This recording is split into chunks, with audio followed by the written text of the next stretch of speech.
Thank you.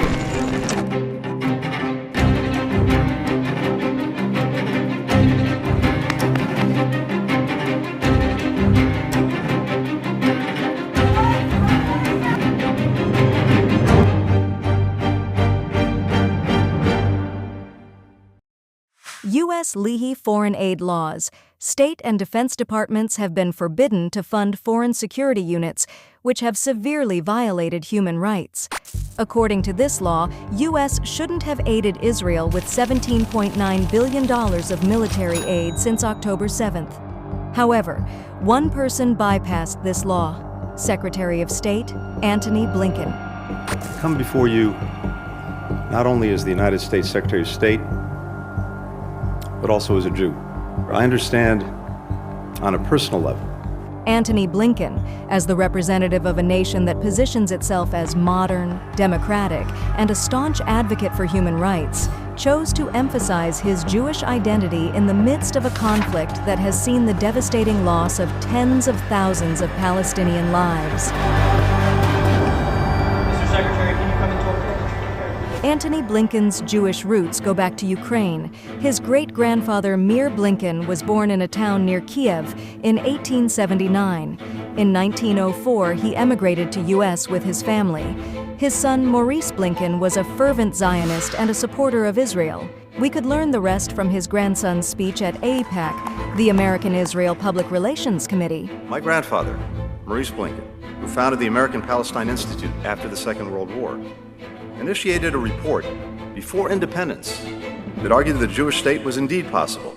That report helped convince many skeptics, including within the United States government. Donald Blinken, Maurice Blinken's son and Antony's father, studied law and joined the U.S. Army during the Second World War. He later on managed funds and did retail business and got married to Judith Friedman, a Jew like himself. From this marriage, Antony was born in 1962. Donald Blinken served as the ambassador to Hungary during Bill Clinton's presidency. After his parents divorced, his mother got married to Samuel Pizar, a renowned lawyer who is a Holocaust survivor and was rumored to be linked with Israeli intelligence. And my late stepfather, Samuel Pizar, he was one of 900 children in his school in Białystok, Poland, but the only one to survive the Holocaust after 4 years in concentration camps. At the end of the war, he made a break from a death march into the woods in Bavaria. From his hiding place, he heard a deep rumbling sound. It was a tank.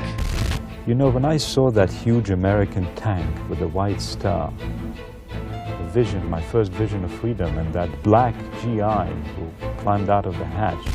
He got down on his knees and said the only 3 words that he knew in English that his mother had taught him before the war: God bless America. That's who we are. In May 2021, Secretary of State Antony Blinken publicly received Israel's gratitude amid ongoing U.S. military support, which was providing significant assistance to Israel in the defense industry. Supported us by having Iron Dome replenishments, $250 million, that you personally shepherded through the system very quickly, and we remember it and we're very grateful to you. Defense and industrial technology needs have long been Blinken's professional turf. Before his role as Secretary of State, he co-founded WestExec with Michel Flournoy, who was the principal advisor to the Secretary of Defense.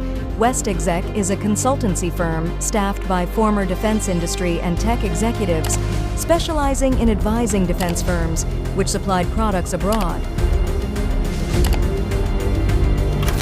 On October 7, 2023, Israel launched a brutal war on Palestine. Blinken defined the Hamas-led attacks as horrifying and expressed how sorry he was for the dead Israelis. Of course, as a Jew, It's hard to find the right words. It's beyond what anyone would ever want to imagine, much less actually see and, God forbid, experience. during his 8 consecutive visits to Israel, Blinken consistently met with Israeli hostage families, expressing solidarity and empathy for their loss. In stark contrast, Families of the at least 43,300 Palestinian civilians killed in the Israel attacks have yet to receive any acknowledgement of their suffering from him. Thank you, Blinken. Thank you, Blinken. Thank you. Thank you, Blinken. After the Israeli pager attack in Lebanon on September 17th and 18th, calling the weaponization of communication devices a war crime, like the UN statement. Where the explosion of pagers, two-way radios and other electronic devices have reportedly killed at least 37 people, including 2 children, and injured more than 3,400 people in Lebanon alone, leaving many with permanent disabilities.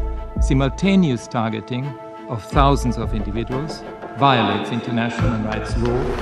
Blinken's only comment was a repetition of the words he had previously said against similar attacks by Israel, namely, Israel has a right to defend itself.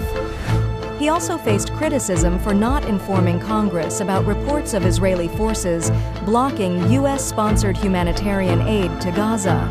This has raised concerns about compliance with U.S. laws, which mandate suspending arms shipments to any country that obstructs the flow of U.S.-backed humanitarian aid. Shame on you all! Blinken, you will be remembered as the butcher of Gaza. Save the children of Gaza! You're the war criminal! The blood of 40,000 people is on his hands! Is Antony Blinken the Secretary of State of the United States of America or of Israel?